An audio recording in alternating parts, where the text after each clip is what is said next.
Oh, hey. Welcome to this bonus video. If you are watching this, this video is being released on the anniversary of Stonewall. And I thought about it a lot, and one of the big sort of stories about Stonewall is that it was started primarily by trans women and drag queens. And so I thought, what better movie, one movie that had been on my mind for this month for some time, a movie that my mom actually told me about because she saw it when it came out in theaters. And yeah, so today we're going to be talking about the Christine Jorgensen story from 1970. One of the first people to ever get a male to female sex change operation, and it's like a weird 70s melodrama that is both highly progressive and highly troublesome. So yeah, and also I'm gonna do something very different with my makeup today in honor of this movie. I'm very excited.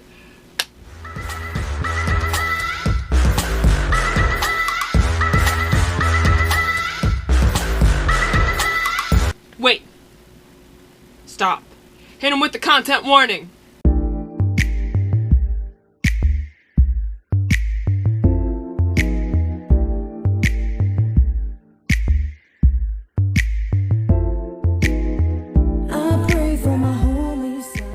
Y'all, so I'm just gonna put my hair up, block my eyebrows, but today I think I'm gonna try to do a full like drag king style masculine look.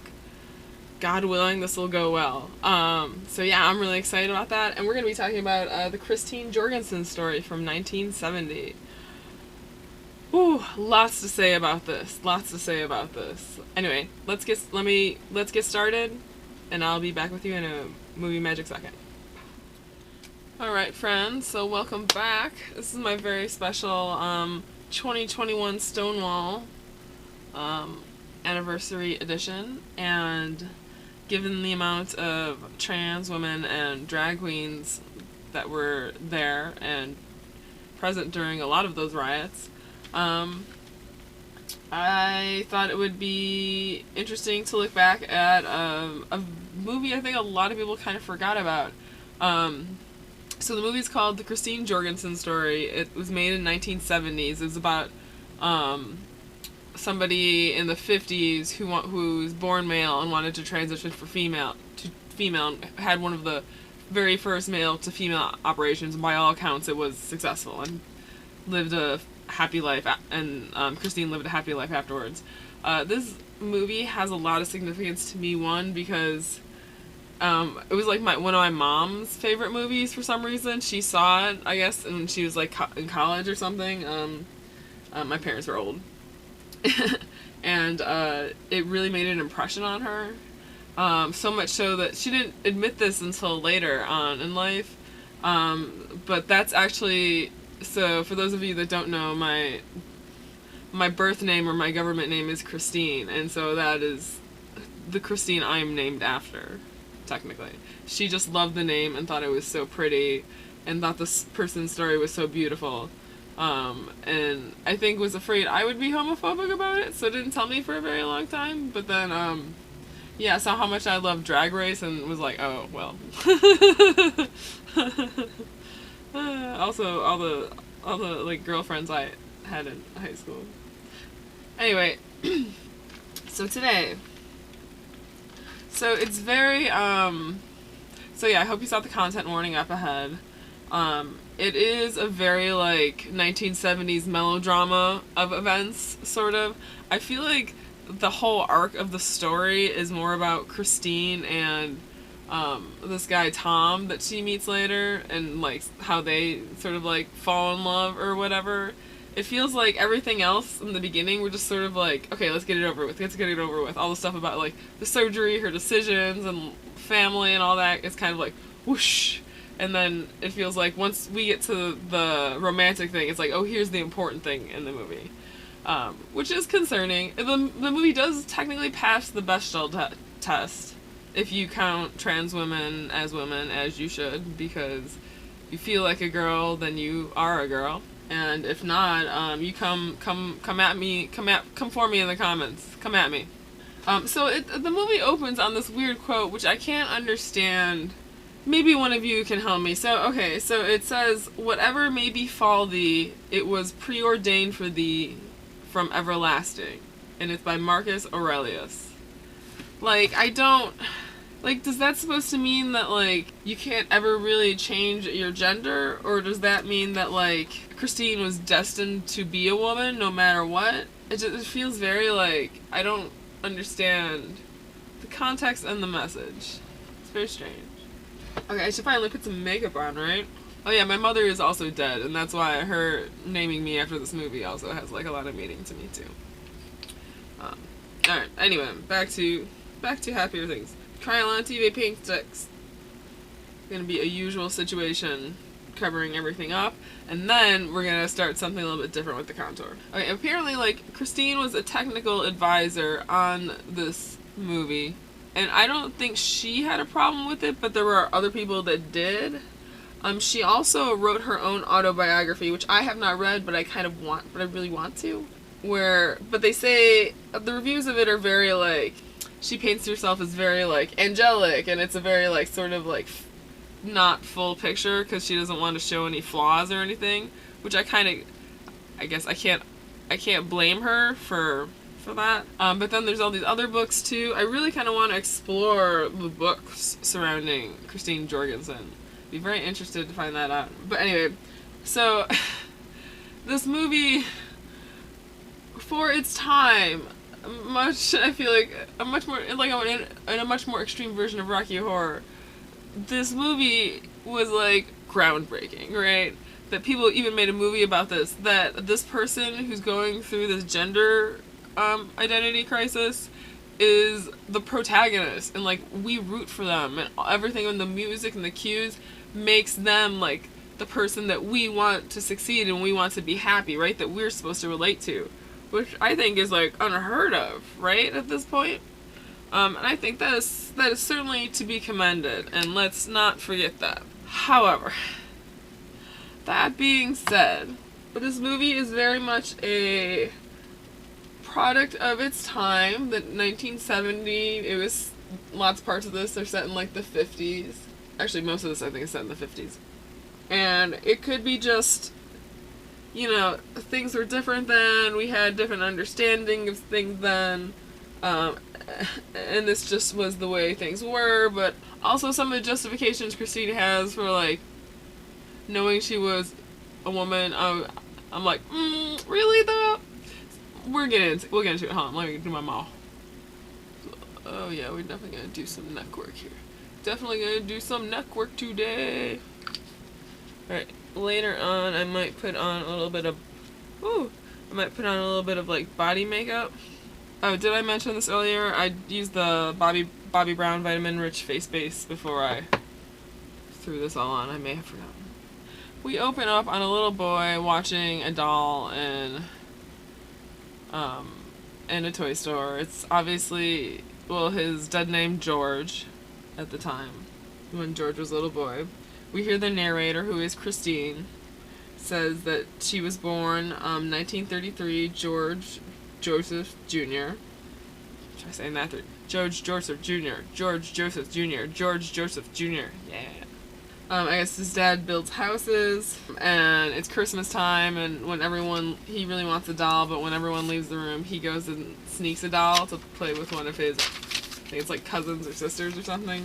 The mom catches him and is, like, actually somewhat nice about it, and it's just sort of like, I mean, not encouraging, but your sister has her toys, you have yours. And then this sentence really bothered me.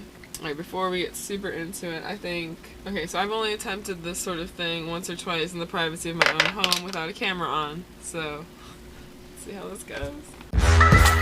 This is the Hazelnut Ben Nye Cream Foundation. Alright, sorry guys, that took a lot of concentration, and I still might not be done with it. Alright, where were we? So, Christine's voiceover says that they couldn't understand the feminine impulse for dolls instead of their own toys. And that was a big, like, I don't like that, because I don't think the toys you play with has anything to do with your gender. Like, there's a lot of, like, weird stereotypes like that in this movie that makes it, slightly questionable. Alright, so then we essentially get, like, a series of scenes showing us how George is not like other boys.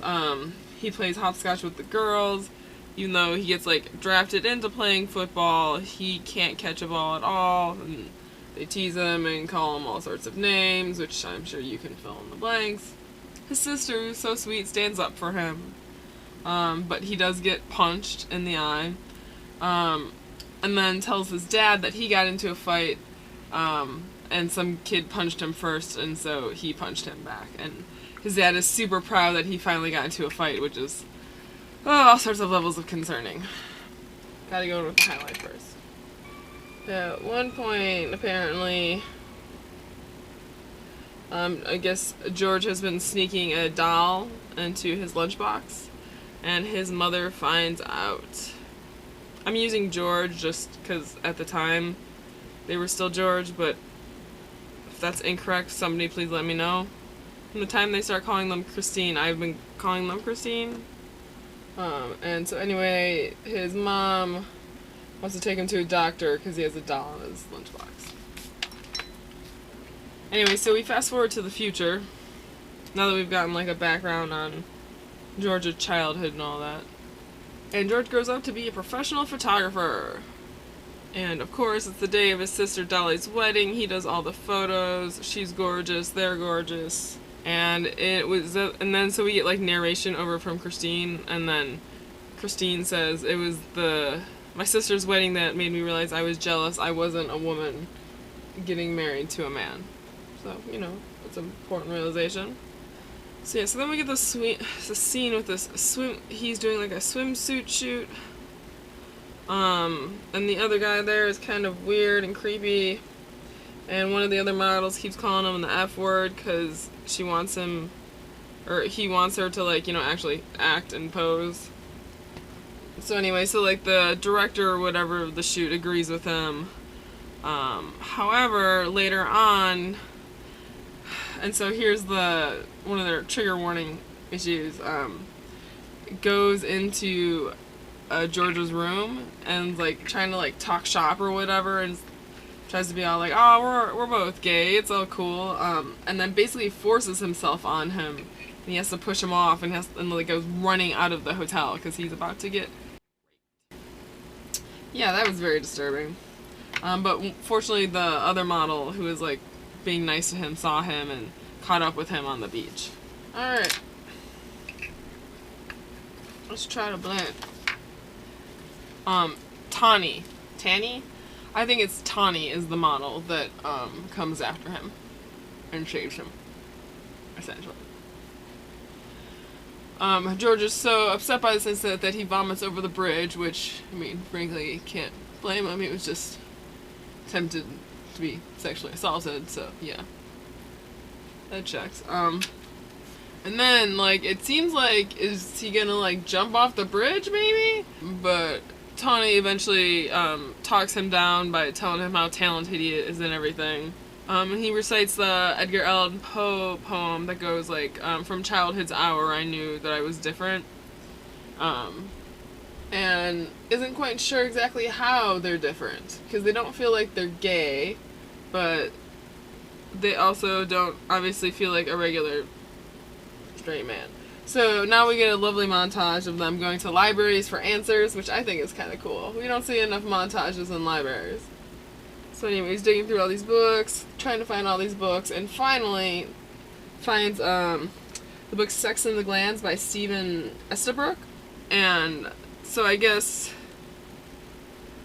the idea that, like, secondary sex characteristics could be controlled by the glands, which is, like, a fact that we all know now, and it's why, like, people who transition tend to start with, like, hormone therapy and stuff, but this was, like, a totally new idea at the time. And then we get a shot of one of the endocrinologists going, "Glands, sex is chemistry," and Actually kind of cute. Do I look butch enough yet? Oh, not yet. Anyway, so apparently he's able to get a gig as like a medical assistant in this guy's science lab or something. The details in that are unclear. I can't tell if he's like already studying medicine or what, or he just happened to like sneak into this class, but either way. Alright, y'all, I think I'm gonna powder, and then let's continue on with this, yes? Anyway, so he signs up to be assistant to track hormone changes in these monkeys who are getting, hormone shots, essentially. He confesses to the doctor that he really feels like a she, and doesn't know what to do with it, and the doctor takes a blood test, and it turns out that... One sec. It turns out that George has 3 times the level of normal estrogen than a normal man. And the doctor is convinced this is proving his theory. George says that he wants to like transition and like be a woman, and there is a way to do it, but he has to go to Denmark because he's the only surgeon in the world who will do it there. And mind you, this is like the 50s, right? So it's pretty... I don't want to use the word barbaric. All accounts were that like Christine was very happy with the operation, and the results of it, but it's definitely very different and more nuanced now. Also, we don't really have like the binary anymore. Like, it's not like you're a man or a woman. It's like there's a lot of people who are like non-binary or somewhere in between or a little bit of both or whatever. So yes, it's a very interesting movie to look at in that light. Oh, and then when the doctor's asking about how he knew, we of course get a flashback to him, childhood, dressing up in his sister's dresses and wearing his mom's lipstick in front of the mirror, looking fabulous. And then mom catches him, and she's like nice to him, but is like, you mustn't do this again. He's like, why? It's like, because I said so. But she's not mad at all, and they just like clean up, and she's just like, don't talk about it. So I guess it's better than like the severe beatings and stuff that some get, but I feel like that's also a low bar. So yeah, mind you, George has not disclosed any of this, of course, to his family. Alright, yeah, I'm gonna let this bake for a few minutes, and then we'll come back and finish this motherfucker. Finish this up. Alright, since we've got all that dusted, a lot of this is going to be in the contouring. So I think I'm just going to go into, what is this? Little Ray of Sunshine ColourPop palette. I'm just going into the dark brown Sun Giant. I'm going to try and fill in some shadows here. So anyway, the doctor's looking at his medical record, notices that he was drafted into the army, and makes this alarming note, which is that how can a man who thinks of himself as female have gone through basic training? So first of all, shout out to all my proud lady badasses who have made it through basic training and then some. Wow, just so many things. And apparently, like, I don't know, Christine just goes like, I learned to hide my emotions. I didn't make it through, I survived it, or something like that, which I'm like, alright, look, maybe it's not for everyone, maybe it's not for you, but I don't feel like that's a gender thing. We'll try to buff it out, don't worry friends, we're gonna try to buff it out. Okay. Well, my face is getting crazy, but back to the story. Oh god, and the worst part about this basic training segment, so maybe George just has their own specific trauma around this doll, which, like, I totally get and is valid and fine. But the way they make it seem is that, like, George was, I guess, Christine, maybe at this point. Either way, they were unable to complete basic training because they couldn't shoot a bow and arrow at a target because every time they looked at it, they just saw their childhood doll attached to it. That sounds like a more specific to you trauma than a gender-based trauma, but again, it was the 50s.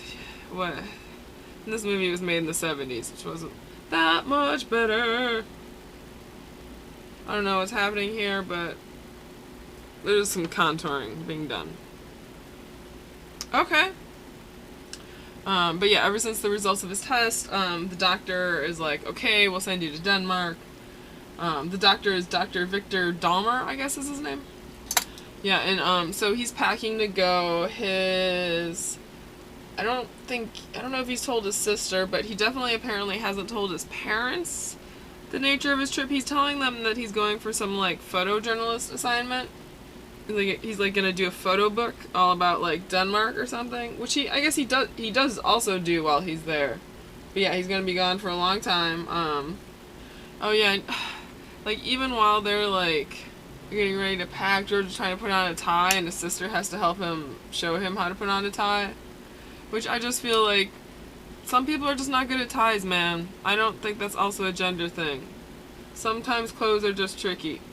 A lot of weird mixed messages in this movie. Dad starts taking a bunch of fancy photos before he leaves. You know, is excited for him to become the man he's always wanted him to be. Alright, so he arrives in Copenhagen, and we find out right around this time that apparently he's not gonna be staying alone. I guess he has an aunt that lives there, Aunt Thora, and he will be living with her. He does not know much about her, but they're about to find out a lot about each other. So apparently, the reason Aunt Thora will be really cool with all of this is because I guess she had a secret child out of wedlock that nobody really knows about. Maybe that's why she's just in Copenhagen doing her thing. And the family kind of exiled her. But she seems super chill with the sex change situation, so that's great. I mean, it really couldn't have asked for a more, like, supportive situation in some ways for, like, freaking 1950s, right? Alright, so, well, first of all, I love this aunt because she is full of quotable gems, which I'm gonna now carry for the rest of my life. One of which includes... Oh, so do you know the first rule of successful dressmaking? Dress every lady like a whore, and every whore like a lady. And that is some excellent advice.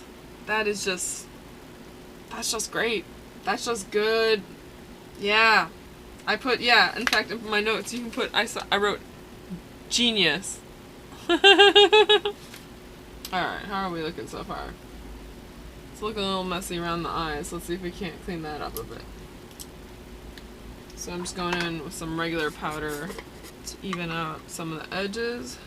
And then I think we're going to go in with a highlight. So since I'm trying to... Ooh, a storm brewing outside.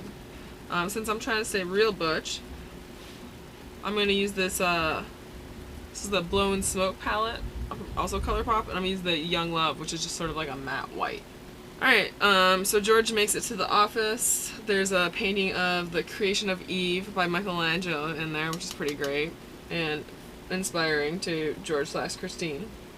Oh yeah, Doc Dahlman's also another one that's got, like, it's just full of hilariously quotable gems. For instance, he goes on, so this is him on the US's attitudes towards sex. He goes, perform a lobotomy, fine, but take a pair of testicles, everybody explodes. Which is also true and sad. Misogyny. Anyway. Alright, let's blend this out a little bit. So George goes ahead and fills out the application to, you know, do this. There's a couple of things they have to know that, like, you know, explains the whole process, that, like, it may not be reversible, and that it may, you know, this is experimental and there may be risks and all this. You know, all the things that, you know, we should say for something like this. However, there was this one point where, was it Dr. Dahmer's gems, I call him. There's like a anatomy of a male human and a female human on the wall, like just sort of next to each other. And he's like, this is a woman, and this is a man. And you, and takes his pointer and like slams it like right in the middle of the wall between them, are right here. It was really great. I think it was meant to be serious, but I think now in today's age, where I know like a lot of people who would like put that as like their profile picture or something. Things are a little different now, but alright. So in this sort of very like primitive version of the male to female operation, Dr. Delmer kind of goes over it, and step 1 is lower torso incision and the male glands are removed. The second is the, if I'm saying this right, the penectory, which the doctor calls more than a complete castration. And then the third, the most difficult part, which requires a urologist, a gynecologist, and plastic surgeons, they have to create a vulva, essentially. And yeah, and he apparently, if it goes successfully, he'll be able to have like normal sexual relations as if she were a woman. You know, just can't have kids, but basically functions just like a woman with a hysterectomy, right? Is the idea. Alright, I feel like I look sick, but is this what men look like? I don't know. I go blowing the blowing smoke, and I think I'm gonna grab like slated, just sort of like this little gray thing, and just kind of go in more on the eyes here a little bit. But yeah, it is permanent. And Christine will be his first patient.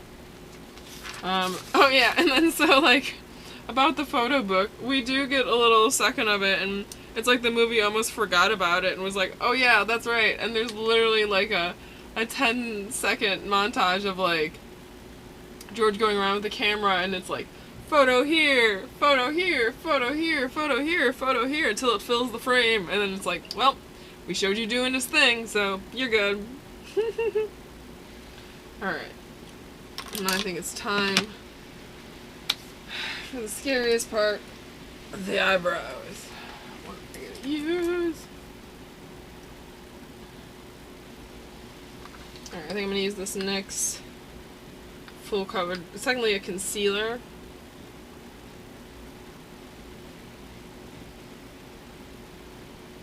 But yeah.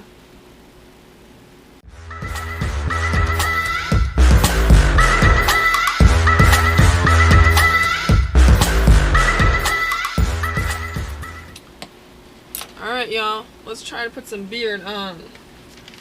And then, yeah, after the photo montage, we're back. Except, she's been accepted. It's very exciting. Enters the hospital the next day. I was like, damn, these people don't get no notice, do they? But whatever. And she's been waiting for this her whole life. So then we get a shot. We're right to the operation. We're in the operation room. Why we're getting so many shots of the actual surgery seems weird to me, and I think this is, I don't know. Some people have called this movie a little exploitative, and I think this might be part of it. We don't really see her on the table while it's going on, but like, you know, we see a lot of like doctors and scalpels and things, and trying to stop blood and all that. So, oh, this is Ladyfinger from the Kimchi Cheek Juicy Chocolate Palette. I'm just trying to like even out some of this darkness. It looks less like a black eye, more just like tired dude. So anyway, while we're in the operating room, we get a flashback to when she was running from when Jess, the dude who tried to rape him. Then there's like all these chants of people yelling "sissy" and other things at him, and then he jumps into the water, or jumps into the water and thinks he's drowning. But then later on in a therapy session thinks that that was a symbolic way of getting rid of George forever. And so from now on, like, now Christine is required to attend a bunch of counseling meetings and do the hormone therapy, which is interesting because nowadays it's very much the opposite. Like, you do the hormone therapy and stuff first, and then if you've done that enough, then you can like have the operation, is my understanding. If that is not the case, please feel free to correct me. Okay, we're gonna attempt to put some like facial hair on. God be with me. Okay. Oh my gosh. And then while Christine is recovering from surgery, and Thora brings a little gift, a little something for her new niece. That's allyship we can stand by. So I'm dipping basically this like mascara wand in that like brown concealer I use for the eyebrows. But yeah, apparently the operation is a success. Oh, and she apparently takes the name Christine because it was the name of Aunt Thora's daughter who passed away. Which is, oh, that's so sad. But also heartwarming at the same time. Can I fix this spot? Yeah, so next 18 months, hormone injections. So I guess Christine's in Denmark for a long time. Yeah, and then we get a lot of close-ups of Christine's breasts as they grow, which feels weird and unnecessary. Like she's just laying there on the table and the camera goes over and the doctor looks over approvingly and goes, yes, and writes some increasingly creepy notes about them, like, what is it? Close-up of the breasts and then measurements in post-puberty stage now. And then another close-up, breast development near final stage. I don't know, the look in that doctor's eye just gave me the creeps. OMG, and then it's storming out. Oh yeah, and then the aunt bought her new clothes, like all sorts of like cute girl clothes when she comes back, and it's super adorable. And whoever the actor is that's playing this Christine Jorgensen, pretty as a dude, pretty as a girl. Something we could all hope for. God, I don't know. I feel like I'm gonna look like Joe Dirt after this, you guys. I'm not promising much. Yeah, and then so everything seems to be going well in her little like bubble in Denmark, and then she applies for a passport so that she can come back to America as a woman, and then all hell breaks loose. The news finds out they do not leave her alone. She's like trapped and her aunt in this little Dutch, cute little Dutch house. News media, paparazzi flooding them everywhere they go. We get a bunch of spinning newspapers with all sorts of like not great depictions of what's going on, but it was the 50s, so I'm also not surprised. So just hold on to your hats for some massive trans and homophobia. Christine Jorgensen, female impersonator. Alleged Danish doctors converted a he into a she, or is it a he-she? Ooh, don't like that one. Claim sex operation changes XGI into blonde beauty. We give up. What is it? Frankly, the most offensive one of them all. Yeah, let's just like dehumanize people completely.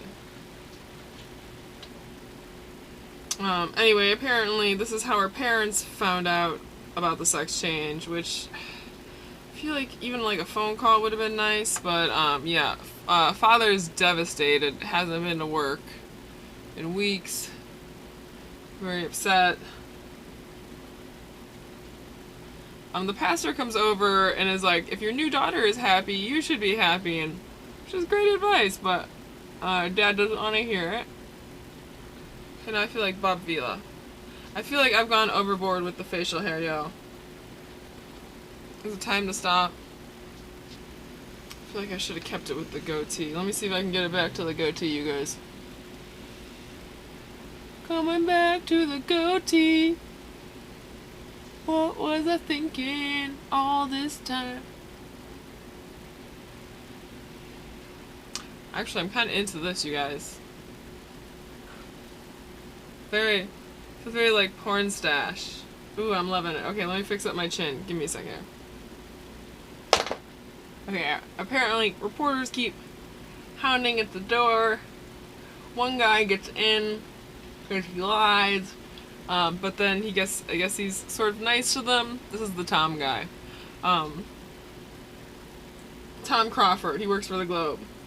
Apparently somebody in the passport office sold her photos for $200, which is how it became a story, which is a crime, but, you know, not also not unheard of. And he says he wants to tell her side of the story.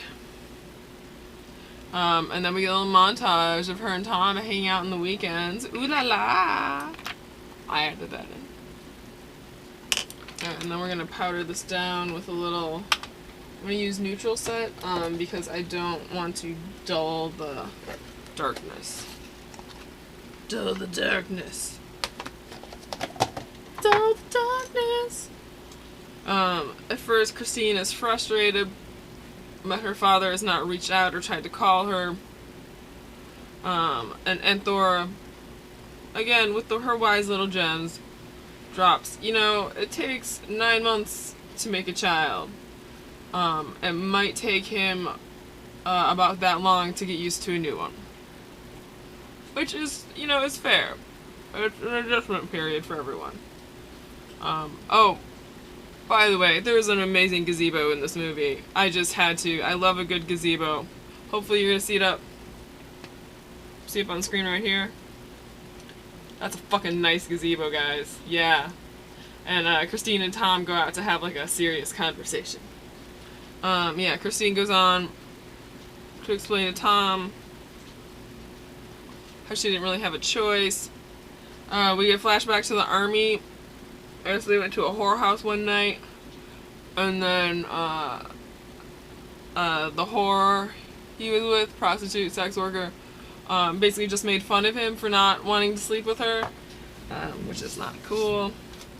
But yeah, while they're out in the gazebo, we see Aunt Thora sneaking on them in the back. And you can see her getting all like, ooh, chemistry! Because there's definitely chemistry between the two of them. And it's super cute. Where my dusting brush? Next time I might invest in like a good quality beard piece to put on. So then Christine does a photo shoot with the globe. Looks beautiful. The aunt makes them take photos together, her and Tom. Super cute. But Christine kind of rejects him and walks away from him and sad. And the aunt tries to convince her to open up to dating him. And then we get another bit of Aunt Thora wisdom. Never throw away a chance for happiness too quickly. It can get to be a habit. That is good advice. I feel like I need to fix my face. What's happening over here? Alright, Tom is having writer's block, tries to visit Christine. We're gonna put on like the tiniest bit of blush. Like the lightest, what is this, a Sephora palette. I've got, I think, Foxy. It's the really light one here. Just to lighten it up here. Christine's having all these second thoughts about the articles. And then Tom's like, is it impossible for me to love you? She's like, it's not possible, but then they kiss and it's super romantic. They both return to New York the spring of 1953. Tom and Christine. Jokes right off the plane, people making fun of her. It's real nasty and gross. Her whole family shows up, and then that's sort of like the end of the movie and the epilogue. Like, that's it's kinda it. Like, we just get a thing about how, like, 13 years later the laughter stopped when Johns Hopkins University started their first sex change program. And I was like, I'm pretty sure that's not when the laughter stopped, but I'm glad that happened. It seems like a weird thing to sort of rally, I don't know, date this around? I don't know. I just guess they didn't know how to really end it, maybe. Alright, y'all, I'm gonna throw on a wig and a look, and actually I might put on like the slightest bit of like super clicky, glossy lipstick from NYX. It's got a lot of foundation on my lip. Just give a little color. Manly color. We are manly men. Macho, macho man. I want to be a macho man. I got to be a macho man. Always so popular, always in demand. Hey, hey. Okay. Yeah, so I'll be back. I'm gonna throw on some clothes. I'll see you shortly. So I definitely feel a little more, I was going for boy band, definitely feel more like, yeah, with this ring, creepy like manager for the band. Like, hey kids, I got a contract for you to sign. I'm Lou Pearlman. I might touch you, allegedly. Child abuse is not funny. Anyway, so, okay, so on the overall for this movie, I think it's a very fascinating story.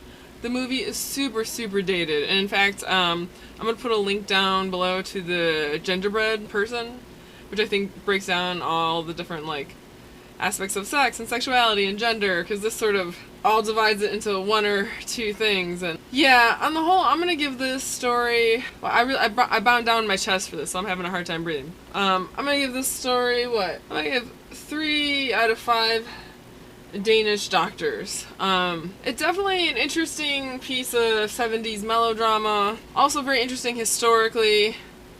However, a lot of really concerning statements about gender that I think are just outdated at this point. And I'm sure at the time it came out, it was revolutionary, so I guess, which tends to be the way with these sort of things. I hope you very much enjoyed this. I'm thinking very much about potentially like reading her biography or the biography written about her. So if I do, I'll let you know about that. But otherwise, continue to have an awesome Pride Month. Continue to have an awesome Pride Month. This is Foxy Grandpa, and I'll see you next time. Good morning, good afternoon, good evening, good night.